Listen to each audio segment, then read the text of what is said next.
चला तर मंडळी, आज मी नवीन रेसिपी घेऊन आली आहे। तुम्ही नूडल्स बऱ्याच प्रकारे खाल्ले आहे, परंतु आज मी तुम्हाला नूडल्सचे सूप कसे करायचे आणि विंटरमध्ये हे सूप जर करून खाल्ले ना, खूप छान लागते खायला। आणि इकडे थंडी आणि वरून असं गरम गरम सूप। आणि हे सूप करायचं कसं पटकन मी तुम्हाला रेसिपीमध्ये सांगणार आहे, शेवटपर्यंत तुम्ही व्हिडिओ बघा। इथे मी नूडल्सचे पाकिट घेतलेले आहे, म्हणजे जसं मॅगी आपण घेतो ना, मॅगीचे 2 पाकिट वापरायचे आपल्याला। त्याचा आपल्याला सुरुवातीला काय करायचं, चुरा करून घ्यायचा आहे।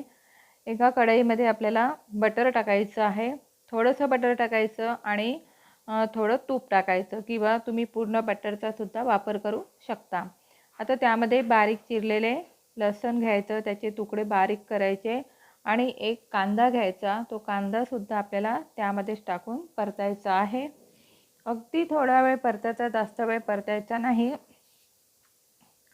आता कांदा आणि लसूण आपला त्यामध्ये छान मस्त झालेला आहे, त्याचा वासही सुद्धा खमंग छान येत आहे। तर त्यामध्ये आपल्याला पाणी टाकायचं आहे। इथे मी 4 वाट्या पाणी टाकलेले आहे, किंवा तुम्ही पाण्याचा जास्त वापर सुद्धा करू शकता, कारण आपल्याला सूपच बनवायचे आहे, तर जास्त पाण्याचा सुद्धा त्यामध्ये वापर करू शकता। 1 चमचा आपल्याला धने पावडर टाकायची आहे। नंतर त्यामध्ये आवश्यकतेनुसार आपल्याला जो मसाला असतो ना, मॅगीचा मसाला, तो मॅगीचा मसाला त्यामध्ये टाकायचा। 1 पुडी टाकलं तरी चालेल, आणि परत अर्धी पुडी टाकली, म्हणजे मी इथे 1.5 पुडीचा वापर केलेला आहे। 2 पाकिट वापरले ना, तर 2 पाकिटमध्ये 2 असे मसाला पुडी होते, म्हणून मी 1.5 पुडी वापरलेला आहे। आणि त्यामध्ये आपल्याला थोडंसं मीठ टाकायचं आहे, चवीनुसार मीठ टाकायचं। आणि नंतर आपले नूडल्स त्यामध्ये टाकायचे आहे, आणि पाण्याला चांगली थोडीशी उकळी येऊ द्यायची, म्हणजे त्याच्यामध्ये ते नूडल्स कसे छान नरम होतात।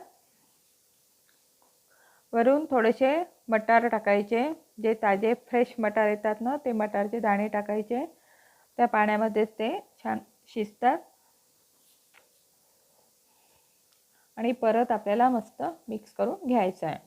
आता इथे सोया सॉस वापरलेला आहे। सोया सॉस मी 2 चमचेच्या सोया सॉसचा वापर केलेला आहे। चटपटी लागण्यासाठी आपल्याला त्याच्यामध्ये आपल्याला सोया सॉस टाकायचा। आता 1.5 चम्मच इथे कॉर्नफ्लॉवर घ्यायचं, आणि थोडंसं त्यामध्ये आपल्याला पाणी टाकायचं आहे। पाणी टाकल्यानंतर आपल्याला पूर्ण छान मिक्स करून घ्यायचं आहे। आता कॉर्नफ्लॉवर आपण कशासाठी टाकणार आहे, तर थोडंसं घट्टपणा येण्यासाठी इथे कॉर्नफ्लॉवरचा वापर करायचा आपल्याला। थोडं अर्धा चमच आपल्याला मिरेपूड टाकायची, आणि कोथिंबीर टाकायचा। नंतर आपल्याला त्यामध्ये कॉर्नफ्लॉवर टाकायचा आहे, आणि थोडंसं उकळी येऊ द्यायची आहे। जितका आपल्याला घट्ट पाहिजे असेल त्याप्रमाणे आपल्याला होऊ द्यायचं। बघा, मस्त इथे आपल्याला नूडल्सचं सूप झालेलं आहे। मॅगी तर मुलं नेहमीच खातात, परंतु तुम्ही ह्या मॅगीचा सूप एक वेळा नक्की करून बघा। आणि सगळ्यात शेवटी सर्व झाल्यानंतर मग आपल्याला त्यामध्ये लिंबू पिळायचा आहे। असा गरमागरम सूप प्यायला खूप छान लागते। आणि थंडीचे दिवस आहे, थंडीच्या दिवसामध्ये आपण हर एक प्रकारचे सूप करतो, वेगवेगळ्या भाज्यांचे सुद्धा आपण सूप करतो।